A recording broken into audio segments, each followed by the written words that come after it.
አረ ቤተሰብ ዛሬማ አዲስ ነገር አለ። እኔ እስካሁን ድረስ እንቅልፌን ተኝቼ ምንም ያዩት ነገር የለም። አሁን ያዩትኝ ጭራሽ አማቼ ሽረሬ ሲል እኮ ነው የመጣው። ትርጉሙንም ባላቀው ይሄ ሙዚቃ በጣም ነው የሚመቸኝ፣ ትክታክ ላይ ስገባ ማለት ነው። ሽረሬ ሽረሬ ሽረሬ ምናምን ነገር እና ውዶቼ ከተሳሳትኩኝ አርሙኝ። ሰላም እንዴት ናችሁልኝ? ግን በቅድሚያ ሰላማችሁ ይብዛልኝ። ነገር ወርዷል ማለት ነው ውዶቼ፣ እርቅ ሰፍኗል። ያ ጠለፋ ተሰካክቷል ሆኗል ማለት ነው።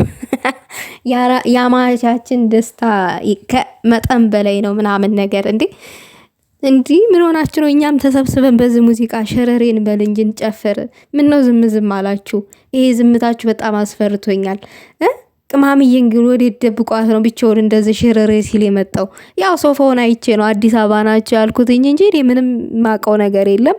በሙዚቃ ስለሆነ የመጣው አማቼ ሽረሬ ሲል ይሄ ነገር ግን ይጣራልን። ይሄ ሶፋ የነሱ ነው ወይንስ የት ሆኖ ነው እንደዚህ የሚጨፍረው? ወይንስ አንበሳነቱን እያስመሰከረ ነው? ባታስመሰክርም የኛ አማች አንበሳ ነህ እናውቃለን። አኩርተናል የምር